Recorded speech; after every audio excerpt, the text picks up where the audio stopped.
What if the very safety manual sitting on your desk right now is actually the exact blueprint for your plant's next catastrophic failure? Welcome to a special report from the Human Era News Network. I'm broadcasting an urgent safety briefing directly to industrial plant managers worldwide. Look, if you operate a high-risk facility, I need you to pull up your latest safety audit right now, because over the next few minutes, we're going to tear it apart to find the hidden blind spots that are actively threatening your facility. You manage a high-risk facility. Your biggest fear isn't some known mechanical issue you can just, schedule downtime for. No, your biggest fear is the sudden, catastrophic loss of plant control caused by the very procedures meant to protect you. We build these massive, complex systems. We write literally hundreds of pages of standard operating procedures, and yet facilities still explode. Why? Well, because paper protocols create this illusion of control. They completely mask the hidden variable of human behavior. Okay, let's really dive into this. 72. Out of 242 global storage tank disasters analyzed over a 40-year period, a staggering 72 were caused directly by human errors in operations and maintenance. Think about that for a second. We're not talking about earthquakes, we're not talking about unpredictable metallurgical failures. 72 times someone pulled the wrong lever, skipped a permit, or bypassed a safety trip just to keep the plant running. Section 1. Anatomy of Human Error, the Global Statistics. So, if you're struggling with operator compliance on your plant floor, believe me, you are not alone. We all fight the chaotic variable of human behavior.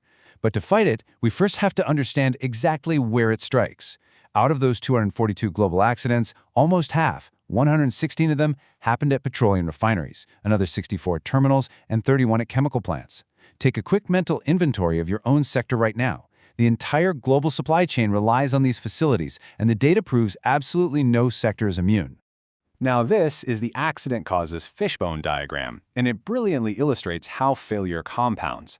Look at the branches from maintenance error and operational error. It is rarely just one thing, right? It's a valve left open accidentally combining with a broken level indicator. Or an operator overfills a tank, and the vapor cloud just happens to find a spark. Human error is the ultimate catalyst that turns a minor mechanical glitch into front-page news.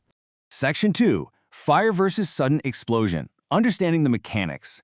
We've talked about the global statistics, but what actually happens when those errors ignite? When control is completely lost, the results are overwhelmingly thermal. Out of our data set, fires and explosions accounted for a massive 85% of all tank accidents. We're talking 145 fires, 61 explosions. We aren't just talking about a minor spill or a localized leak here. We are talking about massive energy releases that level infrastructure and cost hundreds of millions of dollars. Now, we absolutely must understand the difference in the mechanics here because it dictates your entire emergency response. A pool fire happens when liquid spills and ignites almost immediately. The hazard is intense, localized thermal radiation. It's bad, sure, but it's contained to the geometry of the spill. But that second item, delayed ignition, that is what keeps engineers awake at night. When a flammable vapor escapes, drifts downwind, mixes with oxygen, and then finds an ignition source, that's a vapor cloud explosion. Or even worse, a BLEVE, a boiling liquid expanding vapor explosion, where a pressurized vessel just fails, creating this intense, immediate fireball. The blast damage from these is widespread and absolutely devastating. Section 3. The 1986 Greece Catastrophe. Anatomy of a Spark. We need to see exactly how a minor maintenance task escalates into total devastation. So let's zoom in on Thessaloniki, Greece in 1986. How long do you think it takes for a single spark to wipe out a multi-million-dollar facility? 7 days. Here's the terrifying timeline. A worker is doing routine maintenance with a flame-cutting torch. Just a single rogue spark falls. It finds some fuel that it previously spilled into a nearby tank dike. Immediate ignition.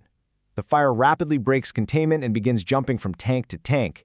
That fire burned for 7 straight days. By the time it was finally out, 10 out of 12 massive crude oil storage tanks were utterly destroyed, all from one spark and one failure to clean up a spill. And this is exactly why we cannot just rely on common sense. We have to rely on engineered administrative controls. Look at your own hot work protocols right now. Are they this strict? To prevent another Greece catastrophe, these are your non-negotiable tactics.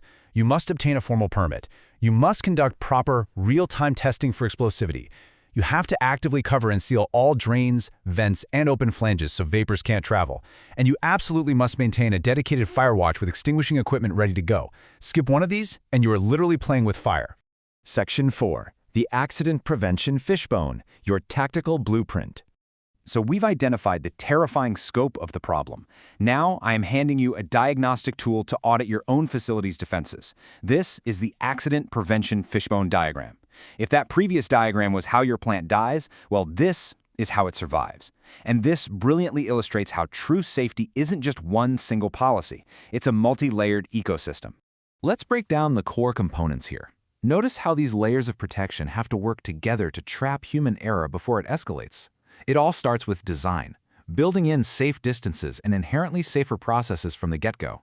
Then maintenance, using risk-based inspections, not just fixing things when they break. Equipment relies on proper pressure relief systems. The workplace requires static electricity grounding and properly maintained dikes. And finally, operation and management, the safety audits and emergency response plans. If even one of these branches is weak, the entire system fails. Section 5. Your daily survival roadmap. Empowering the plant floor. Look, management theory doesn't stop explosions, right? Daily action does. These are actionable daily routines extracted directly from your prevention blueprint. First, routine visual inspections of rims and seals. Don't just wait for the quarterly audit to roll around. Second, strictly enforce the 5S system. Sort, straighten, shine, standardize, sustain. A clean plant really is a safe plant.